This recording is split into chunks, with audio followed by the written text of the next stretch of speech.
Hello students, मैं Dayal Chaudhary, team CLC, team chemistry. Previous lecture में अपन ने कुछ और डेफिनेशन वाले शब्द देखे थे और आज इस लेक्चर में अपन बात करने वाले हैं लास्ट क्लासिफिकेशन मॉडल की। और वो कौन सा है? Long form of periodic table.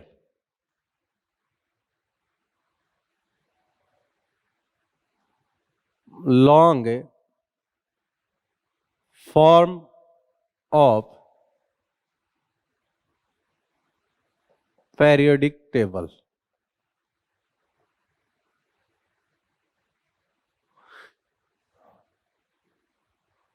present form of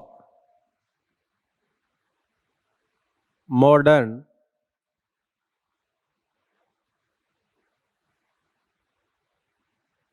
periodic table।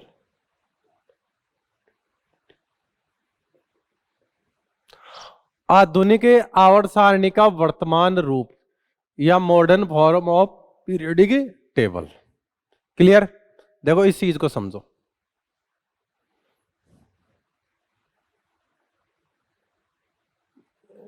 Gives bye किसके द्वारा दी गई है ये? तो एक तो बोहर, बरी, रेंज एंड वार्नर, इनने मिलकर के ये प्रतिपादित की है। एक चीज जो इसमें ध्यान देने वाली है, बेस्ड ऑन किस पर आधारित है? Electronic configuration and atomic number.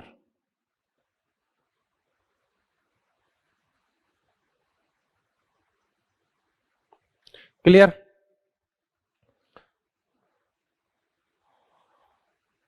According to IUPAC, जो ये long form modern periodic table है, IPAC के अकॉर्डिंग इसमें 1 से 7 तो है आवर्त, 1 2 3 4 5 ऐसे, और 1 से 18 है वर्ग। क्लियर? इसमें ब्लॉक वाइज बांटा गया है पीरियोडिक टेबल को।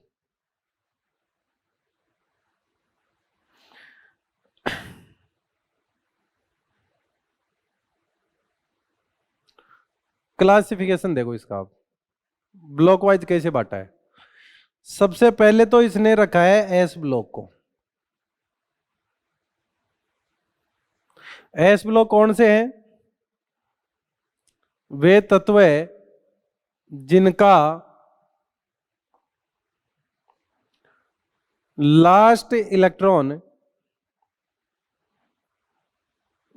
NS periodic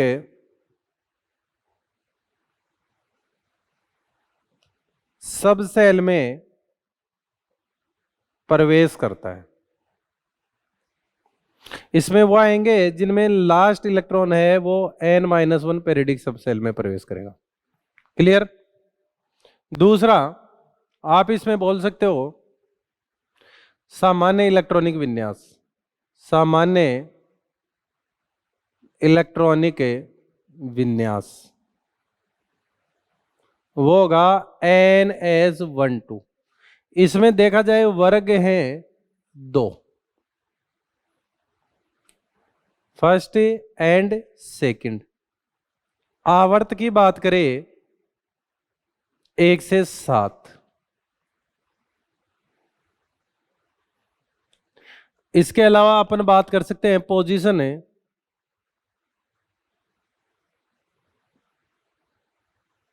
left hand side इन पेरियोडिक टेबल। जो अपनी आवर्त सारणी है उसके बाईं तरफ स्थित है। क्लियर? कौन कौन से हैं? एस ब्लॉक एलिमेंट देख लो, फर्स्ट ए है और सेकंड है।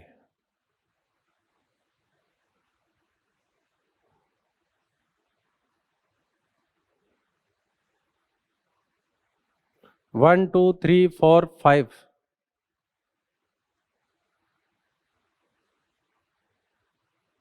1 2 3 4,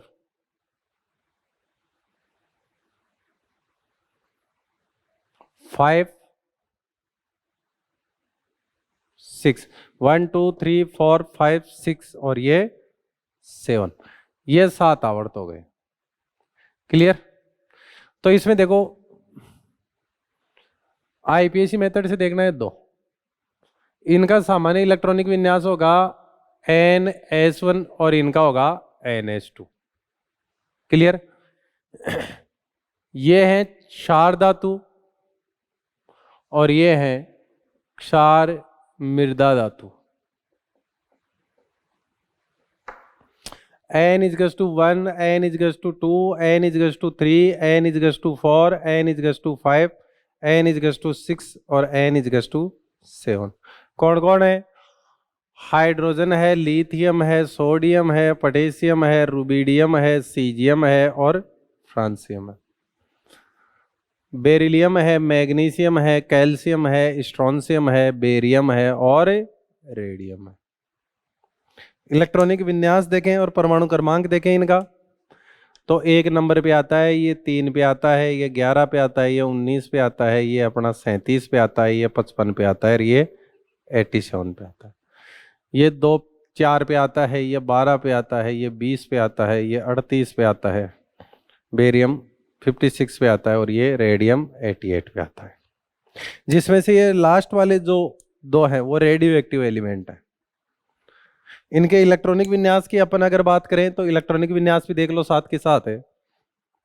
इसका 1s1 होता है, इसका 1s1 1s2 2s1 होता है, इसका 1s2 2s2 होता है।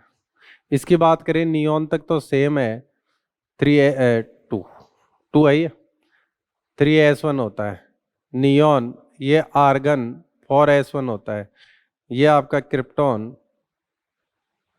5s1 होता है, जीनॉन 6s1 होता है और ये आपका रेडॉन 7s1 होता है। इधर बात करें नियॉन 3s2 होता है, आर्गन 4s2 होता है, क्रिप्टॉन 5s2 होता है, जीनॉन 6s2 होता है और इसका रेडॉन 7s2 होता है। यह इनके इलेक्ट्रॉनिक विन्यास की बात आ गई। क्लियर? इसमें क्वेश्चन है जैसे ये पूछ ले, 18 इसको स्क्रीनशॉट ले लो, आई होप सबने बना लिया।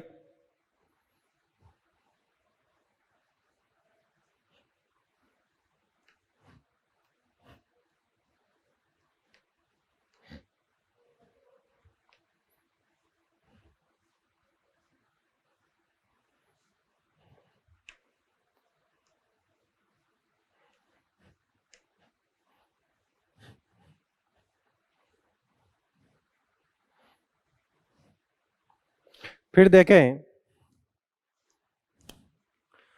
क्वेश्चन आ जाए जैसे यदि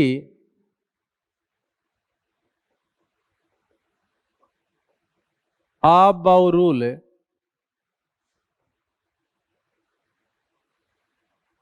को फॉलो नहीं करें तो कैल्शियम बिलोंग टू, तो कैल्शियम किससे बिलोंग करेगा? तो आप बाउ रूल को फॉलो, मतलब वैसे तो आपको पता ही है एस ब्लॉक का है, लेकिन अगर आप बाउ को फॉलो नहीं करें मतलब वो इलेक्ट्रॉन ऊर्जा के बढ़ते हुए क्रम में न भर के कोस वाइज भरे, तो पहले पहला कोस पूरा बढ़ना चाहिए, फिर दूसरा पूरा बढ़ना चाहिए, फिर तीसरा पूरा बढ़ना चाहिए। तो उस हिसाब से ये जो कैल्शियम है आपका डी ब्लॉक से बिलोंग करेगा। बाकी आपको पता ही है एस ब्लॉक का है इलेक्ट्रॉनिक विन्यास के हिसाब से, लेकिन अगर आप और रूल को फॉलो नहीं करें तो ये किससे बिलोंग कर जाएगा? डी ब्लॉक से। क्लियर? फिर दूसरा आता है पी ब्लॉक। पी ब्लॉक में कौन आ गए? ये ध्यान रखना, 4 धातु फर्स्ट ए को कहा जाता है लेकिन हाइड्रोजन शामिल नहीं करते। क्षार मृदा धातु बेरिलियम को कहा जाता है, सेकंड ए को कहा जाता है लेकिन बेरिलियम उसमें शामिल नहीं करते क्योंकि बेरिलियम क्या है, उभयधर्मी है। बताइए ये चीज मेरे पहले। पी ब्लॉक,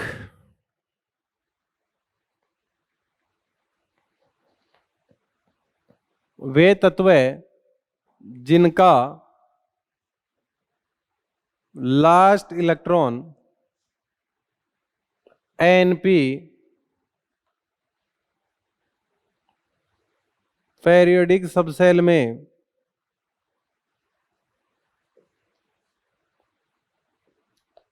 प्रवेश करता है,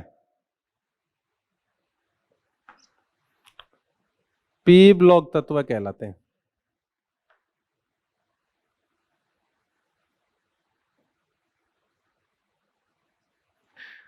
इनका सामान्य इलेक्ट्रॉनिक विन्यास अगर बात करें तो वो हो जाएगा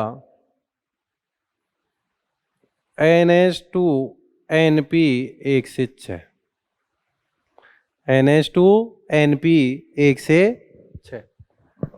वर्ग की बात करें, आईपीएससी मेथड वाले वर्ग ही लिखूंगा, 13 से लेके 18। आवर्त की बात करें तो 2 से लेकर के 7।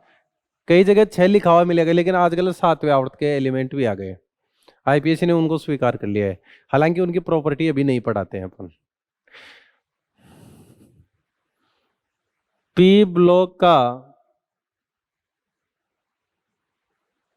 कोई भी तत्व सेकंड आवर्त में नहीं है।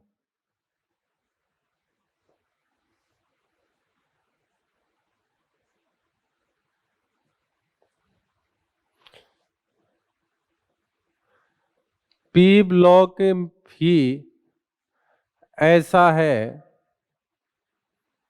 जिसमें धातु, उपधातु व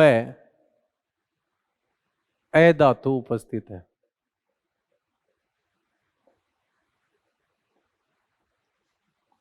क्लियर? तो कौन से वर्ग से शुरू होता है? 13वां,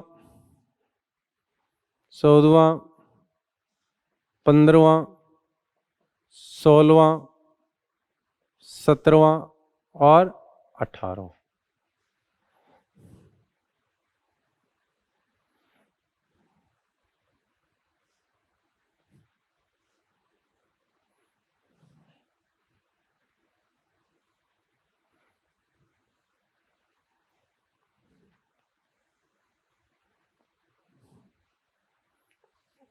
पहला आवर्त, दूसरा आवर्त, तीसरा आवर्त, चौथा आवर्त, पांचवा आवर्त, छठा आवर्त और सातवां आवर्त। 1 2 3 4 5 6 7। इसके लिए n इजगस टू 1 है, n is equals to 2, n is equals to 3, n is equals to 4, n is equals to 5, n is equals to 6, n is equals to 7। 7 आवर्त हो गई।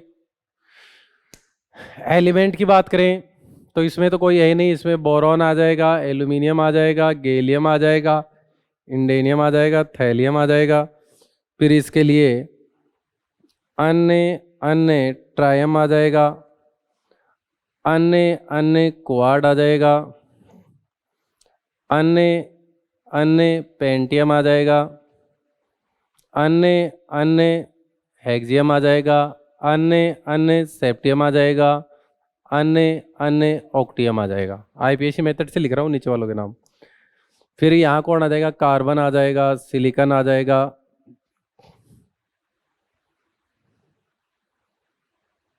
यहाँ पे कौन आ जाएगा? नाइट्रोजन आ जाएगा, फॉस्फोरस आ जाएगा, आर्सेनिक आ जाएगा, एंटीमनी आ जाएगा, बिस्मिथ आ जाएगा। यहाँ कौन आ जाएगा? ऑक्सीजन आ जाएगा, सल्फर आ जाएगा, सिलेनियम आ जाएगा, टेलुरियम आ जाएगा और पोलेनियम आ जाएगा। फ्लोरीन, क्लोरीन, ब्रोमीन, आयोडीन और एस्टिन एटम।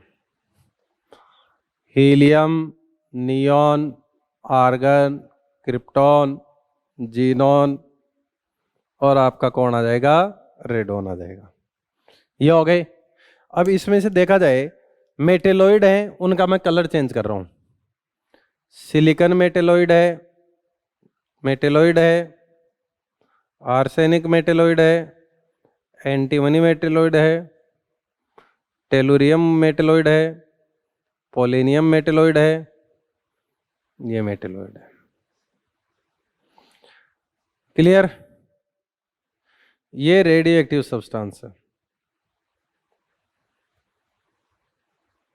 सारे के सारे।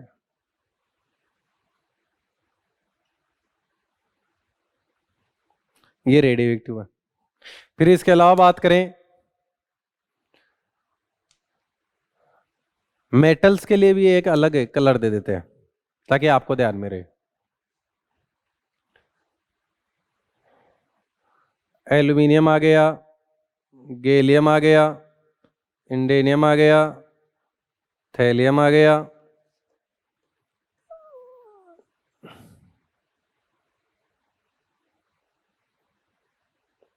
PB, tin, bismuth, यूयूपी, यूयूएच, यूयूएस।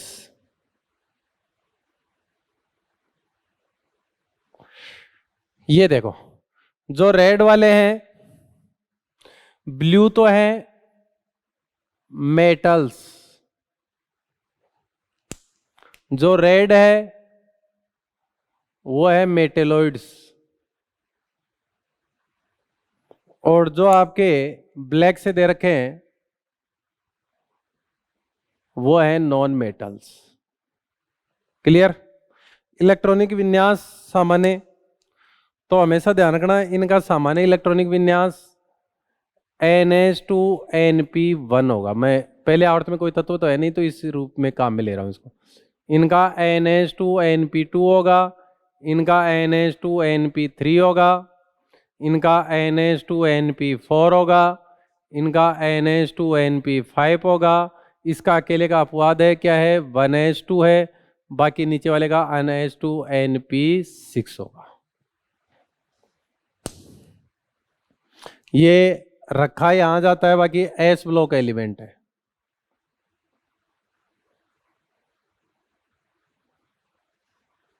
क्लियर? इसको एस ब्लॉक में पीछे ध्यान में रखना, ठीक है? एस ब्लॉक का है इलेक्ट्रॉनिक विन्यास के आधार पर।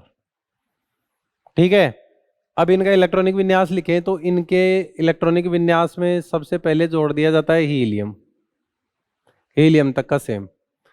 इनके इलेक्ट्रॉनिक विन्यास में पहले जोड़ दिया जाएगा नियॉन, इनके इलेक्ट्रॉनिक विन्यास में पहले जोड़ दिया जाता है आर्गन, और 3D10 इनसे पहले जोड़ दिया जाएगा जीनॉन, 4D10 आर्गन, क्रिप्टॉन। इनमें पहले जोड़ा जाएगा जीनॉन, 4F14, 5D10, और इनके इलेक्ट्रॉनिक विन्यास में जोड़ा जाएगा रेडॉन, 5F14, 6D10। मतलब इतना था तो सबके साथ जुड़ेगा। बाकी बचा हुआ भी इलेक्ट्रॉनिक विन्यास लिखना चाहें तो आप लिख सकते हैं। कैसे? जैसे इसी का लिखना हो एल्यूमिनियम का, तो नियॉन तक तो सेम रहेगा, नियॉन तो रहेगा। आगे नियॉन के बाद में क्या आएगा, 3 है ना इनका मान, तो 3s2 3p1। जैसे ये 2s2 2p1। जैसे इसकी बात करें 4s2 4p1, 5s2 5p1, ये इतना तो रहेगा ही रहेगा। 6s2 6p1, 7s2 7p1। वैसे ही इनका 2s2 2p2, 3s2 3p2, 4s2 4p2, 5s2 5p2, 6s2 6p2, 7H2 7P2। ये तो जुड़ेगा ही जुड़ेगा, ये पूरा इसको जोड़ करके लिखा जाएगा।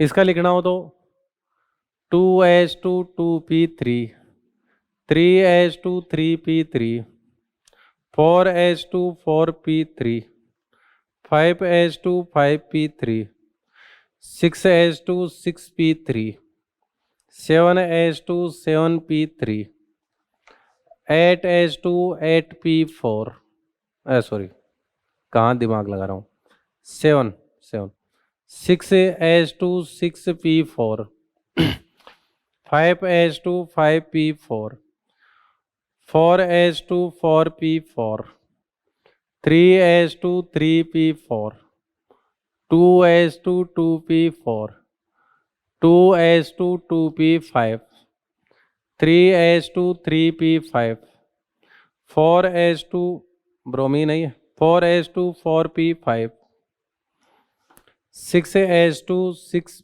5H2 5P5, 6H2 6P5, 7H2 7P5। इसका आ जाएगा 8 फिर 7H2 7P6, 6H2 6P6, 5H2 5P6, 4H2 4P6, 3H2 3P6, 2H2 2P6। बाकी ये तो एज इनका वो मान लो पूर्व लगन, ये तो जुड़ेगा ही जुड़ेगा, तब पूरा इलेक्ट्रॉनिक विन्यास होगा। यहाँ पे सिर्फ बाह्यतम कोष के लिखे हैं मैंने। फिर इनमें से फिजिकली स्टेट की बात करें कमरे के ताप पर, मैं हालांकि बात कर रहा हूं at 30 degree Celsius, physically state लिख लेने वाला हूं 30 डिग्री सेल्सियस पे। ये सॉलिड होगा, solid, liquid, solid, solid, solid, solid, solid, solid, solid, solid, solid, gas, solid, solid, solid, solid, solid, solid, solid, ये भी सॉलिड, ये सॉलिड, ये solid, gas, gas, gas, liquid, solid, solid, solid, और ये सारे गैस आ जाएंगे, gas, gas, gas.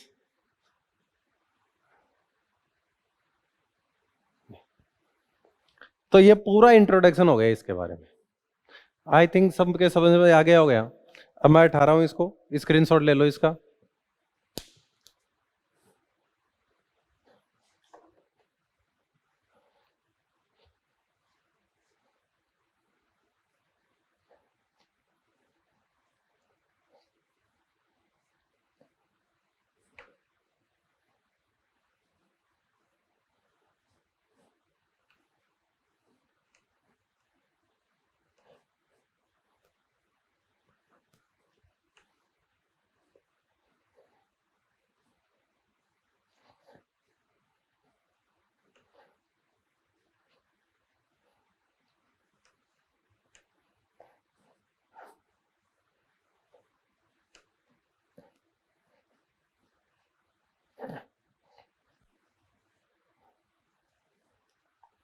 फिर आता है आपका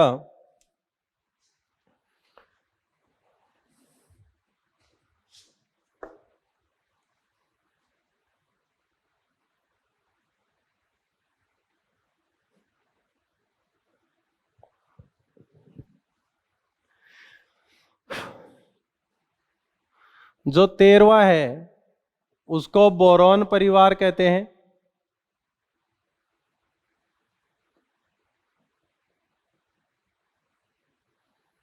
चौदहवां है उसको कार्बन परिवार कहते हैं।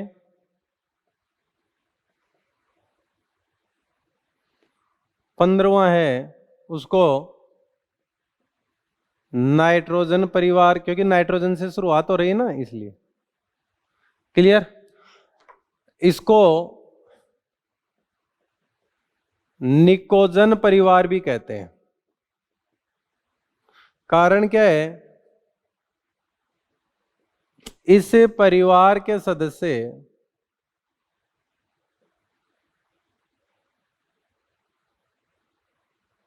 दम घोटू गैस बनाते हैं।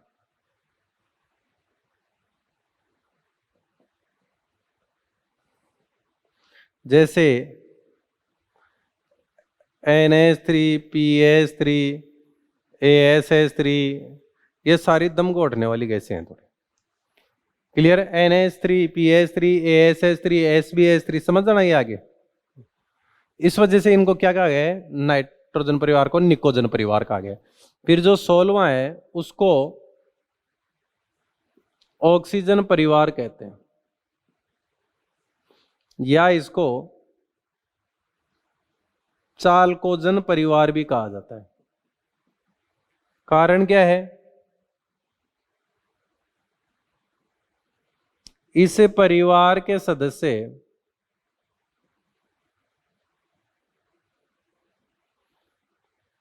अयस्क बनाने में प्रयुक्त होते हैं।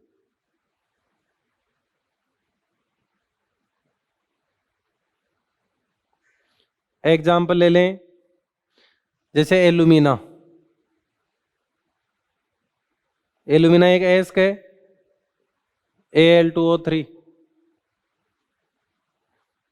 बात आ गई क्या समझे? तो ऑक्सीजन इसी परिवार का तो है, एस बनाने के काम में आ रहा है। बहुत से हैं ऐसे, जैसे कॉपर पायराइट ले लो, आयरन पायराइट ले लो, समझ रहे हो आप चीजों को? तो ये सब इसी के हैं, एस बनाने के काम में आते हैं। जैसे मैग्नेटाइट ले लो, Fe2O3, हेमेटाइट ले लो, ठीक है? तो ऐसे हेमेटाइट Fe2O3, मैग्नेटाइट Fe3O4, तो ये है। तो ये आपको थोड़ा सा ध्यान रखना है। क्लियर? तो इस परिवार के सदस्य अयस्क बनाने में, जैसे लेड ग्लांस PbS है, तो इस परिवार के सदस्य आपके क्या बनाते हैं? आपके समझ गए होंगे, जैसे जिंक सल्फाइड, जिंक ब्लेंड अयस्क हो गया, तो सल्फाइड सल्फर आ गए ना, इसलिए इसको चालकोजन परिवार कहा गया है। 17वें को कहा जाता है फ्लोरीन परिवार, या आप कह सकते हो जो मेन इसका फेमस नाम है, हेलोजन परिवार। कारण है इस परिवार के सदस्य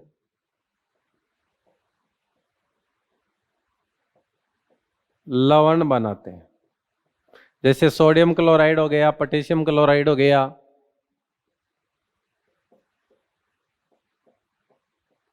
समझ गए होंगे ऐसे, इसलिए इनको क्या कहा गया है। फिर आता है 18वां, इनर्ट गैस कहते हैं इनको।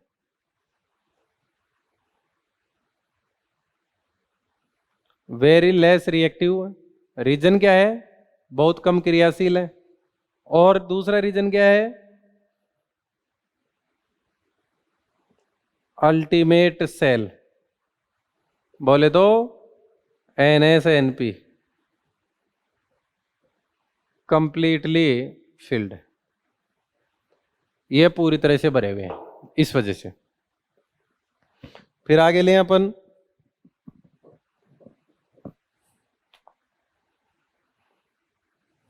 इसको एक नाम और दिया जाता है रेयर गैस। रीजन क्या है? स्मॉल अमाउंट इन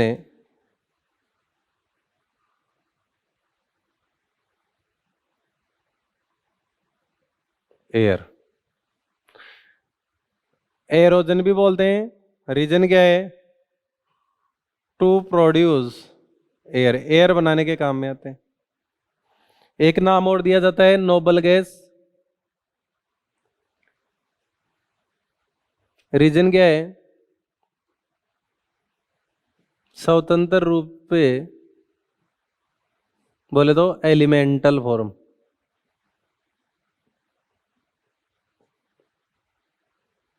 में विद्यमान।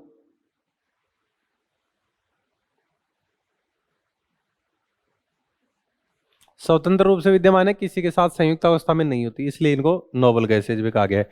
ये थोड़ा और इंट्रोडक्शन था पी ब्लॉक के बारे में।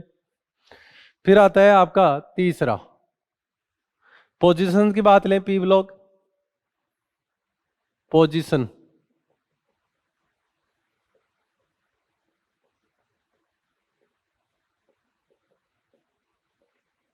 इन पीटी, पीटी मतलब पेरियोडिक टेबल, तो राइट हैंड साइड। अब आता है आपका डी ब्लॉक, वे तत्व जिनका last electron n-1d periodic subshell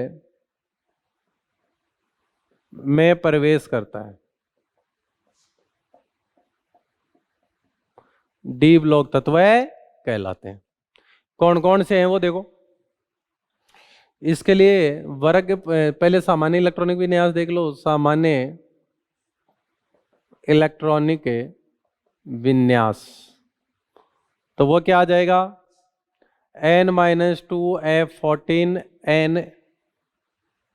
n-1d 2 से 10 और ns12। ये ध्यान रखना 2 से 10, अगर n-2f प्रेजेंट है तो 2 से 10 ये होगा। ये भी हो सकता है n-2f ये तो अब्सेंट हो जाए, और n-1d अब चाहे 1 से 10 हो जाए, या ये भी कहा जाता है n- ये तो अब्सेंट हो जाए, n-1d 1 से 10 हो, ns 0 से 2 बोल सकते हैं। क्वेश्चन आ जाए जैसे, वह तत्व, वह डी ब्लॉक तत्व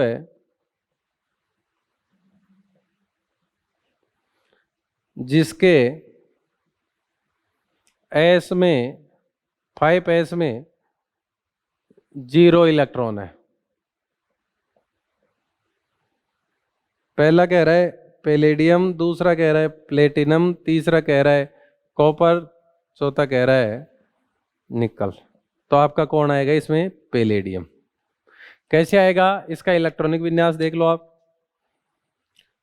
क्रिप्टॉन तक तो सेम चलता है ही है, उसके बाद में इसका होता है 4d10 5s0। हालांकि इनके इलेक्ट्रॉनिक विन्यास अभी डी ब्लॉक के अलग से पढ़ने वाले हैं। डी ब्लॉक के लिए वर्ग की बात करें तो वर्ग होता है 3 से लेके 12। आवर्त की बात करें तो 4 से 7 आवर्त होगा। क्लियर। पोजीशन है, पोजीशन कहां पर देख रहे हैं, डी ब्लॉक पीरियोडिक टेबल है मिडिल साइड, मतलब डी ब्लॉक के बीच में है ये। क्लियर। एक बार इसको हटा रहा हूं, स्क्रीनशॉट ले लो।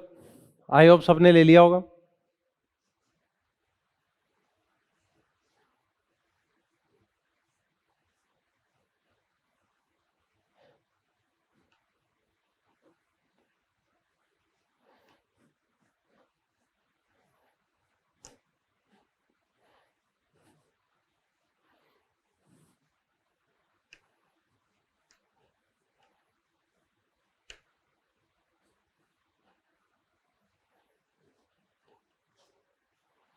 फिर बात करें कुल तत्व कितने हैं, कुल तत्व है 40। या पहले इनके पीरियोडिक टेबल बना करके इलेक्ट्रॉनिक विन्यास लिख लेते हैं, फिर इनका स्पेशलाइजेशन और क्वेश्चन एक साथ कर लेंगे। अब कौन कौन से हैं वो बनाते हैं पहले। तो तीसरे वर्ग से शुरू होता है, तीसरा, चौथा, पांचवा, छठा, सातवां, आठवां, नौवां, 10वां, 11वां, और ये आ जाएगा आपका 12वां। क्लियर। इसमें कौन कौन है, स्कैंडियम है, ये ट्रिवियम है, लेंथेनम है और एक्टिनम है।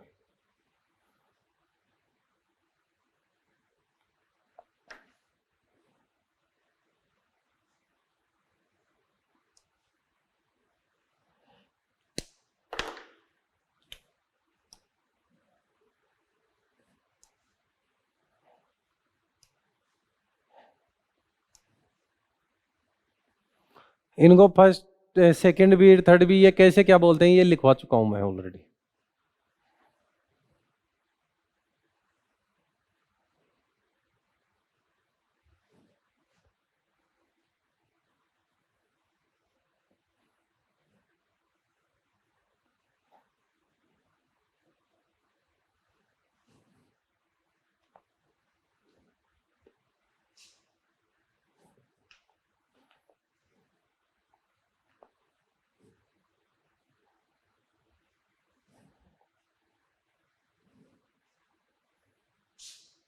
ये आ गए, मैंने बताया था ना 4 से 7 आवर्त होते हैं।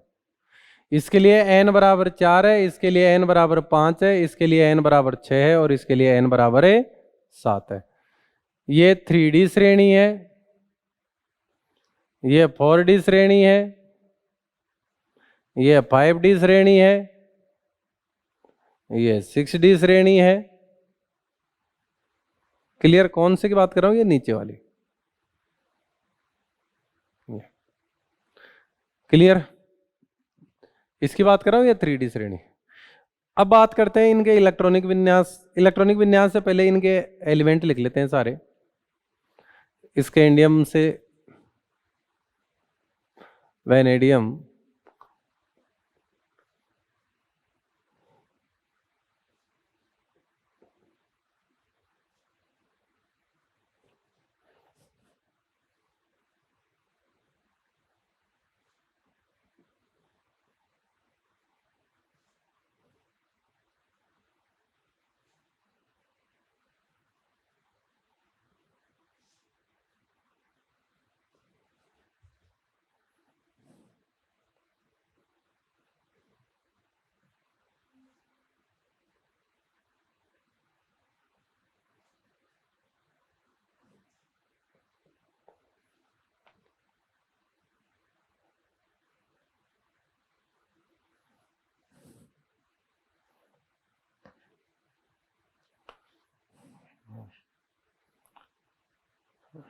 एक्टिनम आ गया रदरफोर्ड में।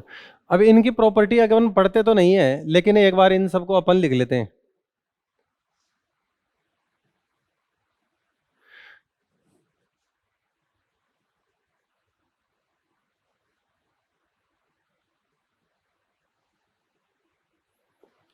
इनके आईपीएसी मेथड ज्यादा लिखे हुए मिलते हैं अपने को जनरली। इनका आईपीएसी में नाम लिखा हुआ मिलेगा। ठीक है, एक मिनट देख लेते हैं। छूट गया क्या? रदरफोर्डियम हो गया, डीबी हो गया, एसजी हो गया। अच्छा, छूट गया।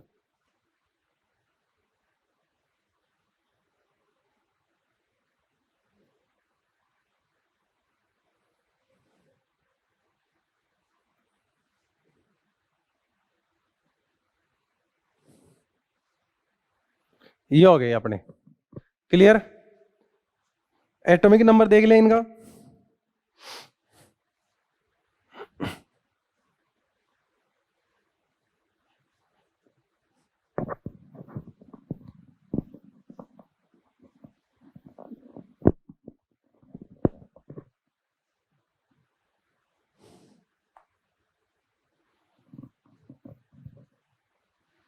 देखो, एटॉमिक नंबर देख लेते हैं।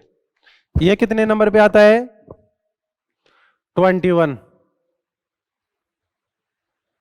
ये आता है 39।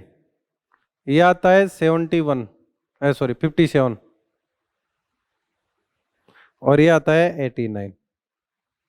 फिर इसके बाद में 22, 40, 72 और ये आता है 104, 105, 73, 74, 106, 107। ये बी एच है। 75, 76, कहीं तो मिस्टेक होगी।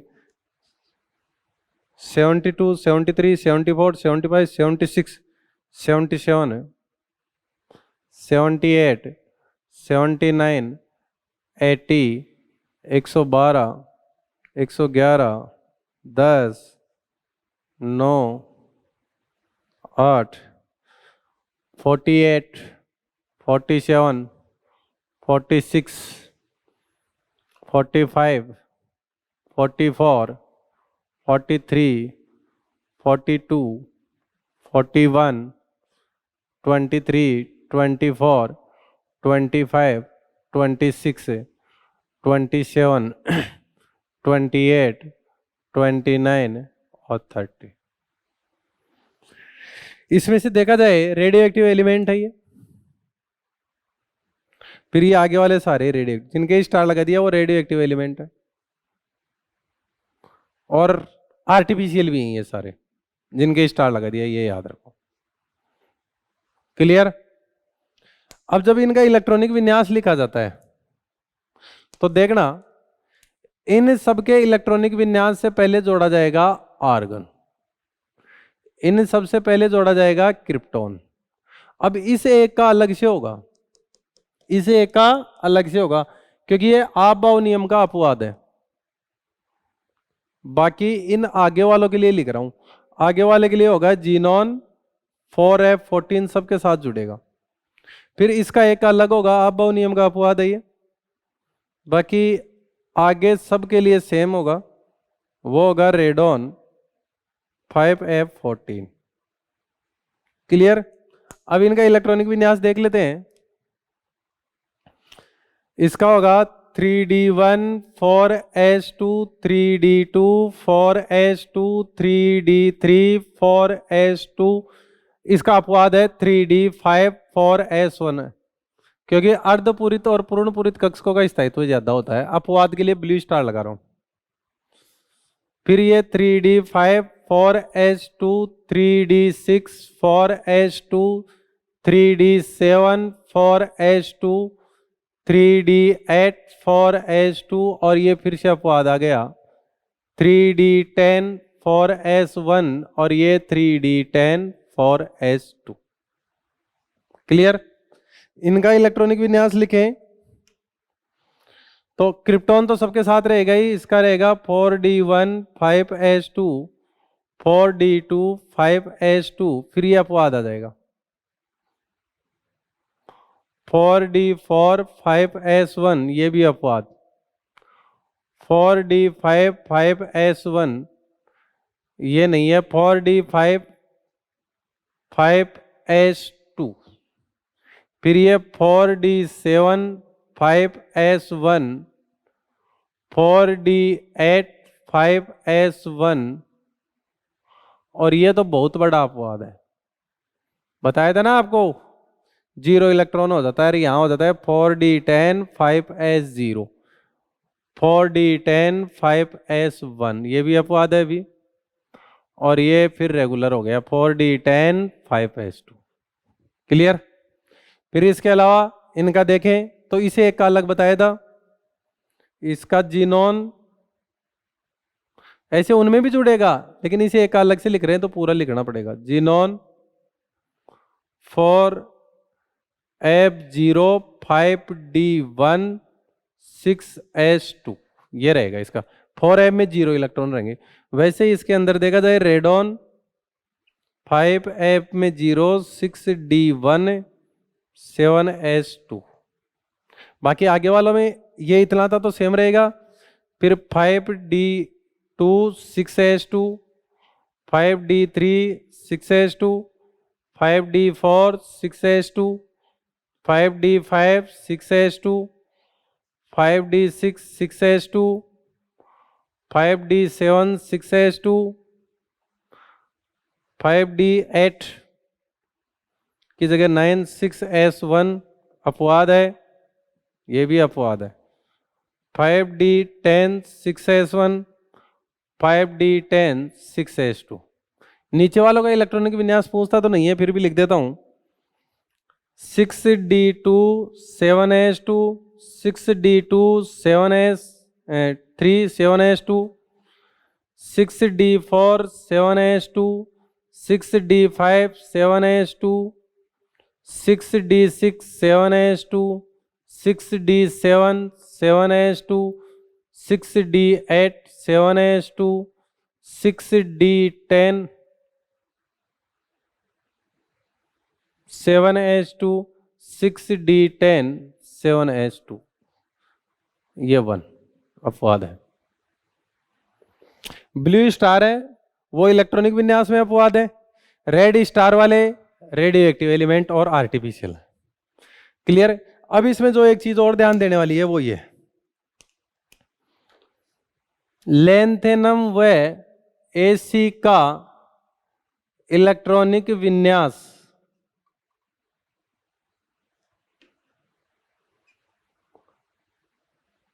अबव नियम का अपवाद है। कैसे देखो समझो।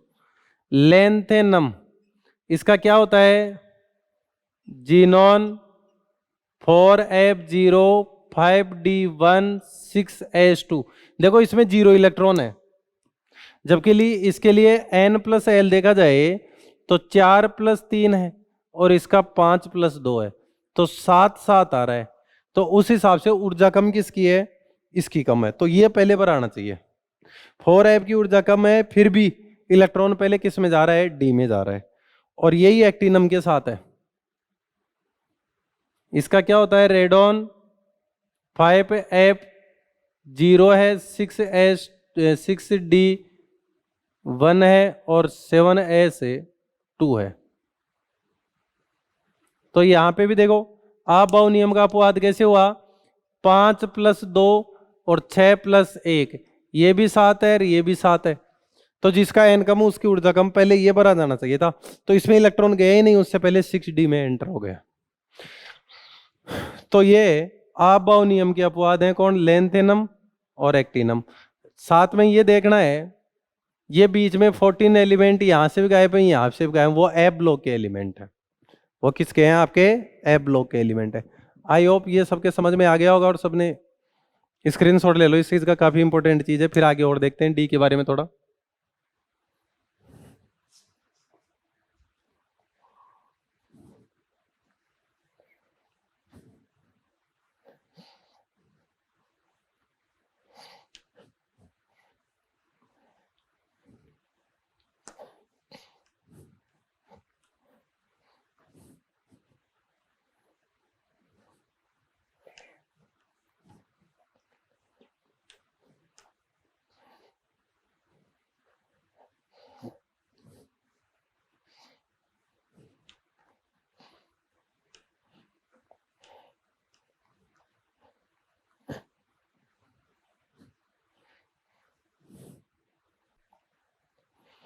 फिर आता है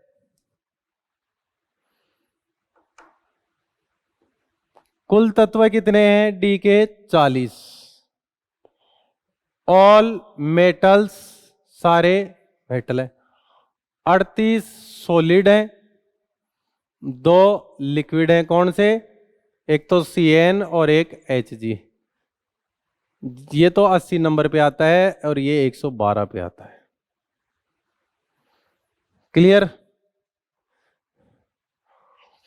फिर इनको ऐसे भी तोड़ सकते हो 36+4, ये है संक्रमण,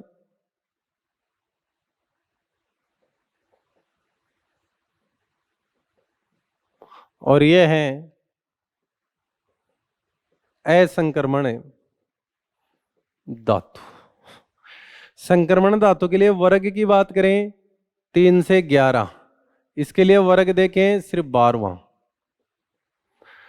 आवर्त की बात करें 4 से 7, यहां पे भी आवर्त की बात करें 4 से 7। क्लियर। नोट डी ब्लॉक के तत्व परिवर्तनशील ऑक्सीडेशन स्टेज शो करते हैं,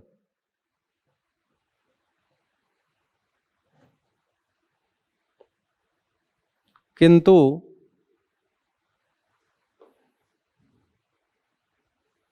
थर्ड भी व सेकंड भी नहीं। क्यों नहीं करते, ये चीज अपन पहले कर चुके हैं, कल के लेक्चर में ही अपन ने बात की थी। लेकिन इस सेकंड भी में एक अपवाद है,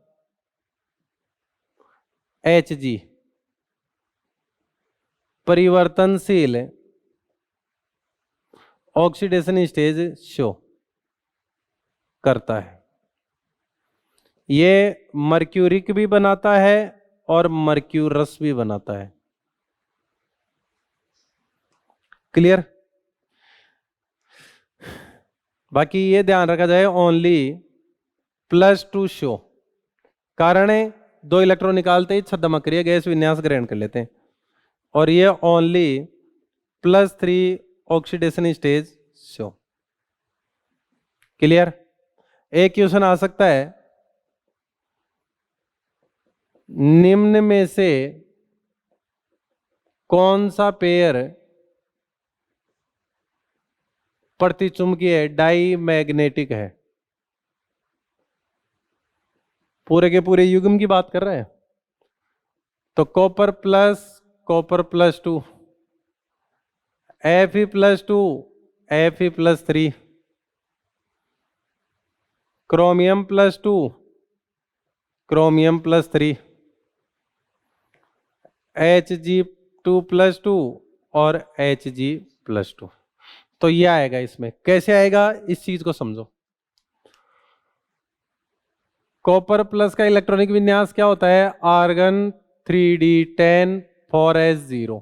तो अनपेड इलेक्ट्रॉन यहां पर तो है 0, तो ये तो डायमैग्नेटिक हो गया। लेकिन कॉपर +2 की बात करें तो ये होता है आर्गन 3d9 4s0। यहां अनपेड इलेक्ट्रॉन आ गया 1, मतलब ये कैसा हो गया? पैरामैग्नेटिक। ये कैसा हो गया? डायमैग्नेटिक। बात आ गई समझ में? इसके अलावा यहां बात करें Fe+2, तो ये होता है argon 3d6 4s0। Unpaired electron है 4। Fe+3 की बात करूं तो ये आ गया आपका argon 3d5 4s0। Unpaired electron इसके पास है 5। तो ये तो दोनों ही कैसे हो गए? पैरा। क्लियर? अब बच गया क्रोमियम+2 और क्रोमियम+3। तो इसका क्या होता है? Argon 3d4 5s0, argon 3d3 5s0। यहां अनपेड इलेक्ट्रॉन 3 है, यहां अनपेड इलेक्ट्रॉन 4 है। तो ये दोनों भी हो गए पैरामैग्नेटिक। ये दोनों कैसे हो गए? पैरामैग्नेटिक। अब इसके पास आते हैं Hg के पास। तो देखो, इसमें ये मर्क्यूरस है, इसका कॉन्फ़िगरेशन हो गया जीनॉन 4f14 5d10 6s1। अब आपको लगता है ये एक अनपेड है, लेकिन क्या होगा? Hg इस Hg के साथ जुड़ जाएगा दूसरे के साथ। ये लो, दोनों के इलेक्ट्रॉन अब क्या हो गए? पेयर्ड हो गए। ये हमेशा इसी फॉर्म में एग्जिस्ट करता है, तो अनपेड इलेक्ट्रॉन के आ गए 0। इसकी बात करें तो इसका तो आपको पता है Hg+2, तो ये आ जाएगा जीनॉन 4f14 5d10 6s0। तो अनपेड इलेक्ट्रॉन यहाँ पे भी क्या है? 0। तो ये पूरा का पूरा पेयर ही कैसा है? डायमैग्नेटिक है। क्लियर? क्वेश्चन पूछ लेता है जैसे,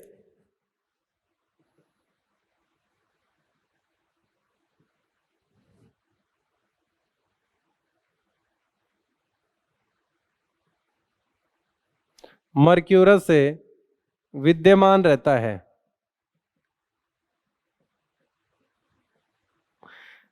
मर्क्यूरस से विद्यमान रहता है कि कौन सी फॉर्म में मर्क्यूरस विद्यमान रहता है? पहला कह रहा है Hg+, दूसरा कह रहा है Hg+2, तीसरा कह रहा है Hg2+, चौथा कह रहा है Hg2+2।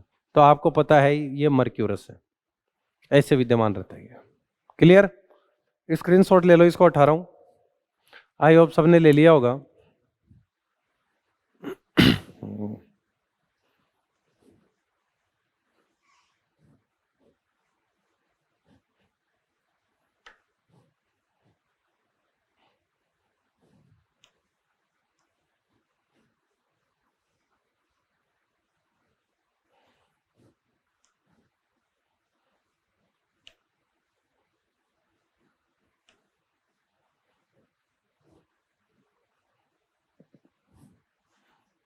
फिर आता है ए ब्लॉक तत्व, फोर्थ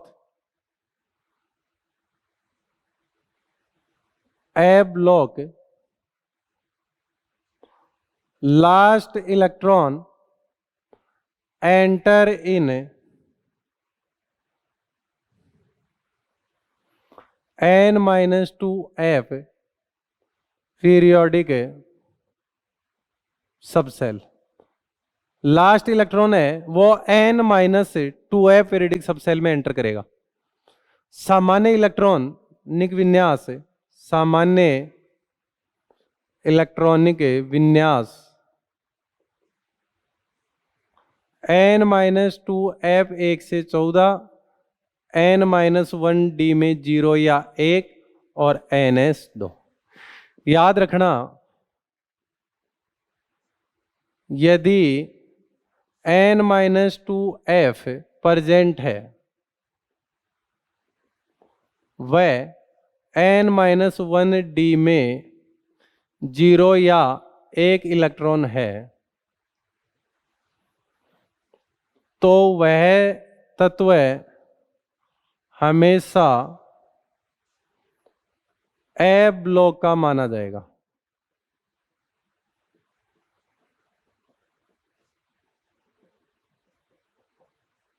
उसको आप क्या बोलोगे? ए ब्लॉक का तत्व बोल दोगे। वर्ग की बात करें, ऑलवेज थर्ड बी या बोले तो तीसरा। आवर्त की बात करें 6 एंड 7, 2 ही आवर्त है। कुल तत्व 28 है। कैसे? 14 + 14। ये तो है लेंथेनोइड्स, ये है एक्टानोइड्स। इसको 4f श्रेणी, इसको 5f श्रेणी कहा जाता है। इनको रेयर अर्थ मेटल भी बोल देते हैं। ऑल मेटल्स हैं, सारे की सारी धातुएं हैं। क्लियर? और इन्हें क्या कहा जाता है? सबको आंतरिक संक्रमण धातु क्यों कहते हैं? ये डेफिनेशन वगैरह पूरा अपन ने पढ़ा है इसके बारे में। आंतरिक संक्रमण धातु इसको बोलेंगे। ऑल सॉलिड है, सारे के सारे कमरे के ताप पर कैसे हैं? सॉलिड है। एक्टिनोइड्स के लिए ये बोल सकता हूं सभी रेडियो एक्टिव है, सारे के सारे। इनके लिए लेंथेनोइड्स के लिए मैं बात करूं, केवल पीएम जो 61 पे आता है ये रेडियो एक्टिव है एंड ह्यूमन मेड, मानव निर्मित है एक। तो ये पूरा इंट्रोडक्शन हो गया किसके? पोजीशन की बात करें, इन bottom side of periodic table, periodic table में नीचे की तरफ आएंगे। एक चीज का ध्यान रखना,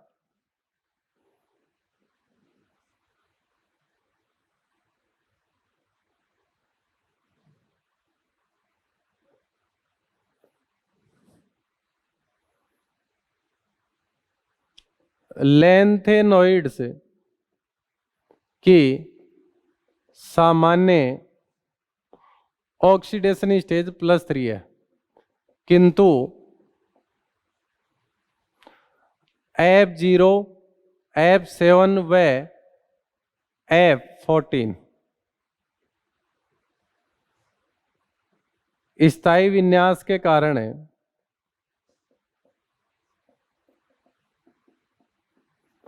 +2F +4 ऑक्सीडेशन स्टेज भी शो करते हैं। इसके बारे में पूरा डिस्क्रिप्शन से पढ़ेंगे अभी। ये स्थायी विन्यास होता है या तो पूरा खाली कक्षक हो या पूरा भरा हो या आधा भरा हो, वो कक्षक ज्यादा स्थायी माने जाते हैं और इसी के स्थायित्व की वजह से ये ऐसा करते हैं। फिर एक चीज का ध्यान रखना, एक्टेनोइड्स की भी सामान्य ऑक्सीडेशन स्टेज +3 है, किंतु ये लार्ज नंबर में ऑक्सीडेशन स्टेज शो करते हैं, मतलब और भी देंगे उनसे तो बहुत ज्यादा। कारण क्या है,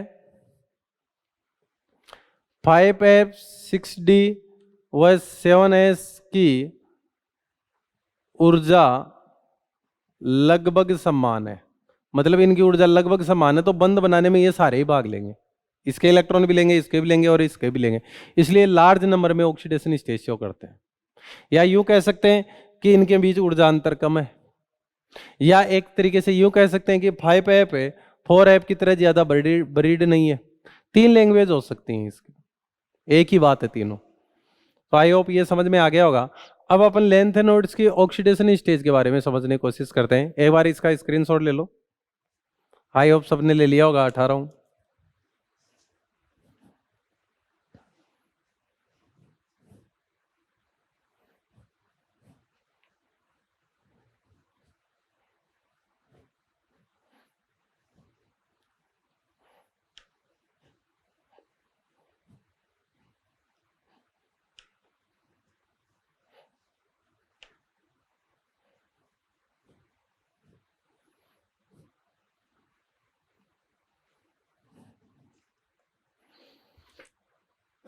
तो सबसे पहले तो 4F श्रेणी की बात कर लेता हूं, मतलब लैंथेनोइड्स की।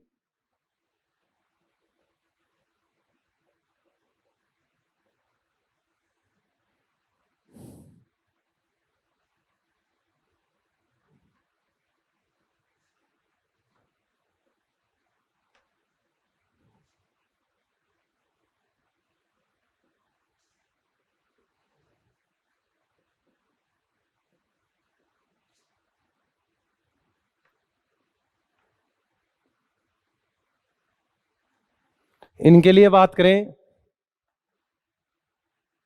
6 पीरियड है ये, 58, 59, 60, 61, 62, 63, 64, 65, 66, 67, 68, 69, 70 और 71। उसमें से ये एक रेडियो एक्टिव एलिमेंट है और ह्यूमन मेड है। रेडियो एक्टिव व मानव निर्मित। पहला मानव निर्मित तत्व टेक्नीशियम है। फिर इनके इलेक्ट्रॉनिक विन्यास की बात कर लेते हैं साथ में। तो जीनोन तो सबके साथ रहेगा ही रहेगा, जीनोन का तो कोई लफड़ा नहीं है, ये सबके साथ लिखा जाएगा।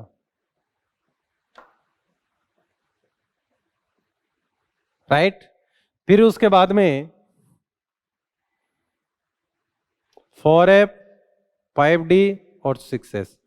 तो इसमें होगा 1, 1, 2, इसमें होगा 302, 402, 502, 602, 702, 712। फिर ये आपका आ जाएगा 902, 1002, 1102, 1202, 1302, 1402, 14 ये आ गया। क्लियर। इन 3 का इलेक्ट्रॉनिक विन्यास बहुत ज्यादा इंपॉर्टेंट हो जाता है, वेरी वेरी इंपॉर्टेंट। याद रखो, इसका 702 होता है, इसका होता है 712 और इसका 902। ये एफ, डी और एस के इलेक्ट्रॉन है, ये जो संख्या मैंने लिखी है। ठीक है। अब मैंने क्या कहा, ये सामान्य ऑक्सीकरण अवस्था इन सब की क्या है, +3। इसकी भी +3 है, इसकी भी +3 है, इसकी भी +3 है, इसकी भी +3 है, इसकी भी +3 है, इसकी भी +3 है, इसकी भी +3 है, इसकी भी +3 है, इसकी भी +3 है, इसकी भी +3 है, इसकी भी +3 है, इसकी भी +3 है और इसकी भी +3 है। लेकिन मैंने क्या कहा, और भी देते हैं। तो देखो, अगर ये एक इलेक्ट्रॉन और निकाल दे तो जीनोन बन जाएगा, तो ये +4 भी दे सकता है।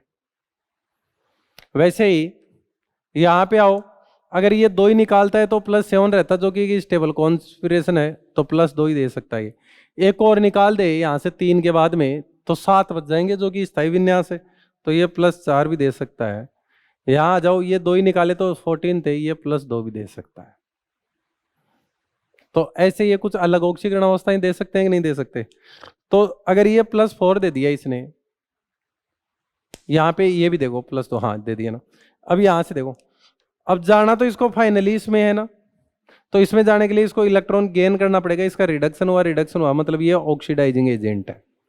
मतलब है cerium +4 act as oxidising agent, ऑक्सीकारक का काम करेगा।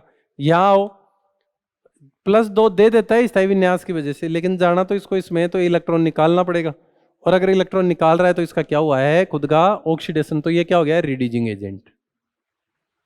तो हमेशा याद रखना, जो यूरोपियम होता है एक्ट एज रिड्यूसिंग एजेंट, अब चाय का काम करेगा। फिर यहां जाओ, यहां जाएगा तो इलेक्ट्रॉन इसको गेन करना पड़ेगा, तो यह आपका होगा ऑक्सीडाइजिंग एजेंट, इसीलिए एक्ट एज ऑक्सीडाइजिंग एजेंट। और वही चीज इसके लिए यहां आना है तो इसको एक इलेक्ट्रॉन और निकालना पड़ेगा, इसलिए ये ऑक्सीकरण करवाएगा खुद का, तो ये खुद अपचायक बन जाएगा। तो +2 act as reducing agent. Question आ सकता है।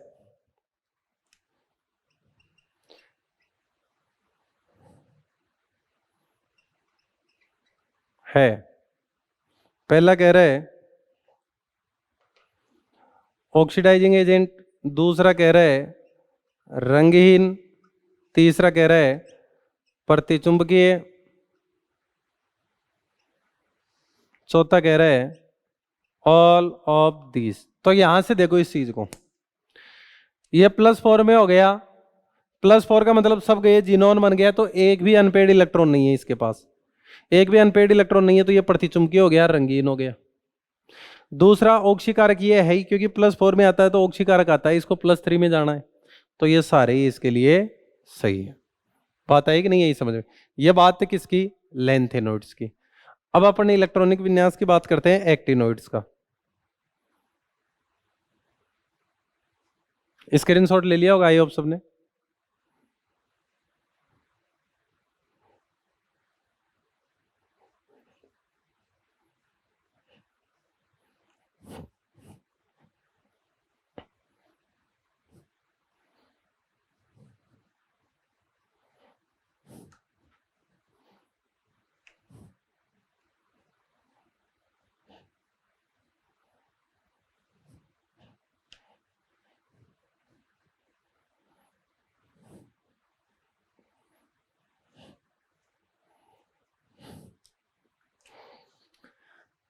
फिर आता है 5F श्रेणी, जिनको अपन बोल सकते हैं एक्टिनोइड्स।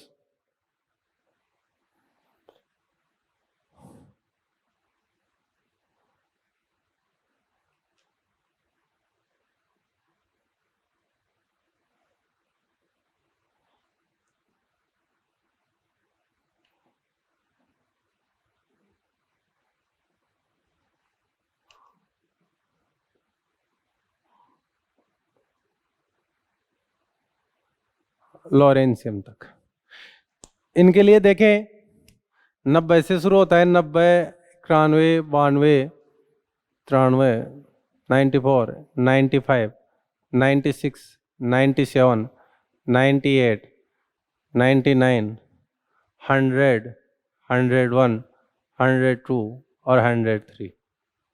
क्लियर। इनमें रेडॉन तो सबके साथ रहेगा,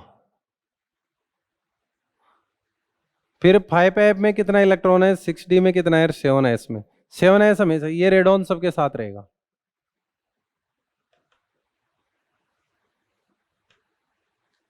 फिर 7s2 में 2 इलेक्ट्रॉन रहेंगे हमेशा ही।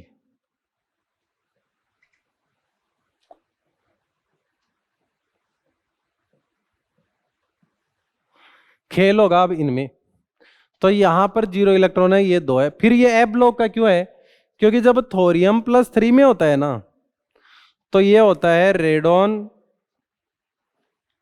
5f1 6d0 और 7s0, ये इस वजह से इसको एफ ब्लॉक का माना गया। ये भी आपबाउ नियम का बहुत बड़ा अपवाद है। फिर यहां पे 2 1 3 1 4 1 6 0 7 0 8 7 1 9 0 10 0 11 0 12 0 13 0 14 0 14 1। ये यूरेनियम के बाद में जितने भी आते हैं,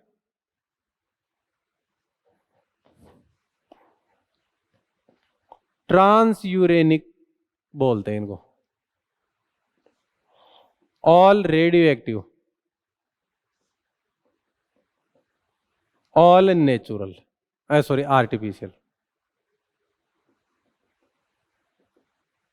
सारे रेडियो सक्रिय हैं और सारे के सारे कृत्रिम है, और ये भी रेडियो एक्टिव है बट नेचुरल, मतलब लास्ट नेचुरल एटम आ गया वो यूरेनियम आ गया है। एक्टिनोड से सारे के सारे रेडियो एक्टिव हैं, जबकि लेंथेनोड में सिर्फ एक पीएम रेडियो एक्टिव एलिमेंट है। फिर मैंने कहा ये लार्ज नंबर में ऑक्सीडेशन स्टेज देते हैं। सामान्य ऑक्सीकरण अवस्था तो इनकी भी +3 होती है, इसकी भी सामान्य +3 होगी, इनकी भी +3 होगी, ये +3 होगी, +3 होगी, +3 होगी, सामान्य तो सबकी यही होगी।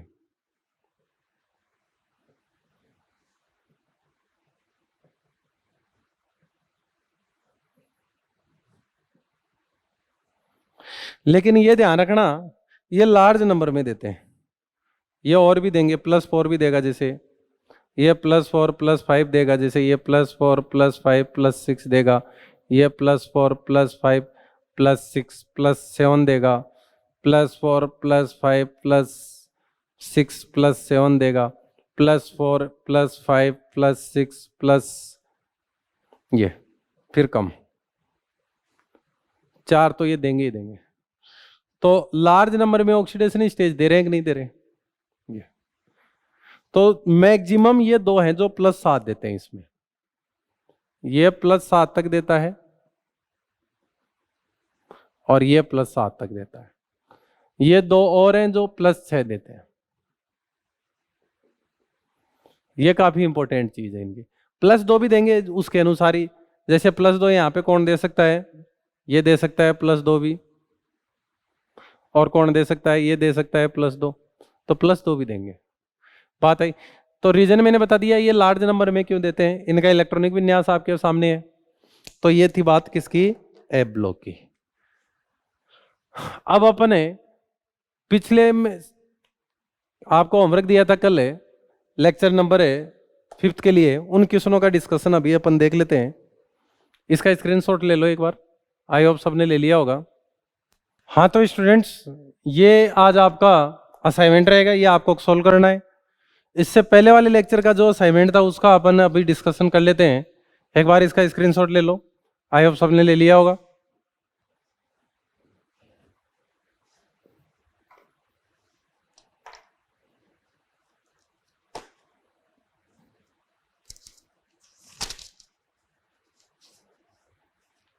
एक तो अपन ने दिया था स्टेज 4th भाग बी, तीसरा सवाल। क्वेश्चन क्या कहता है, केवल उभयधर्मी ऑक्साइडों का विकल्प है।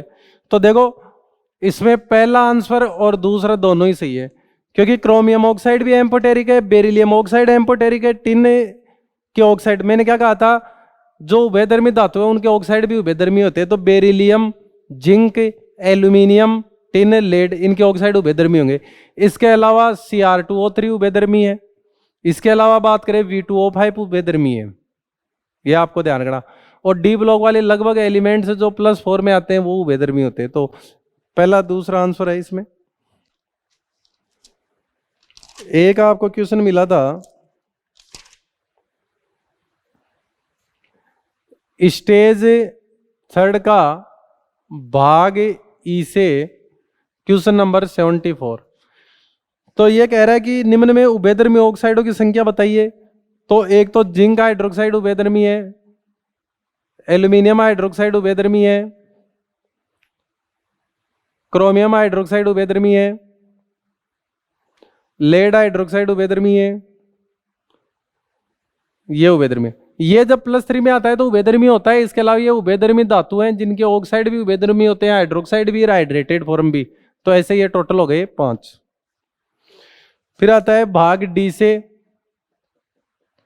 Question number 71।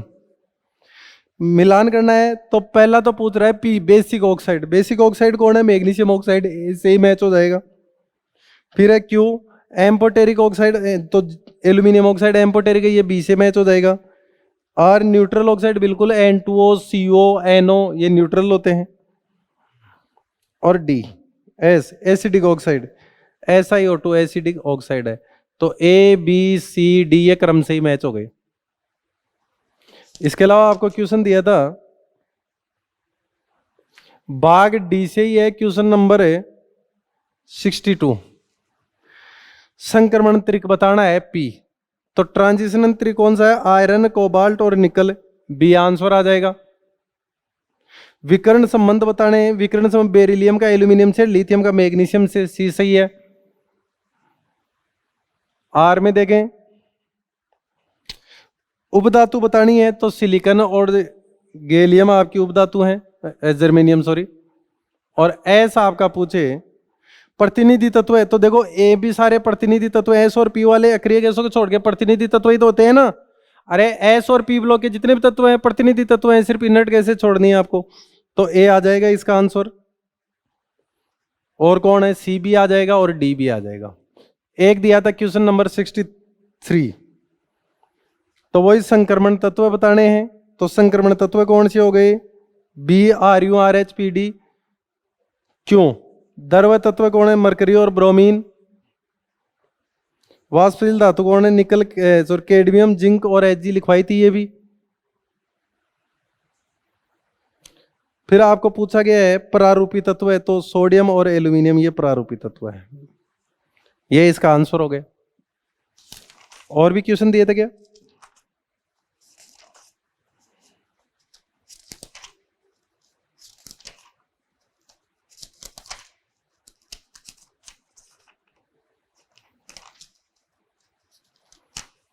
तो ये क्वेश्चन थे।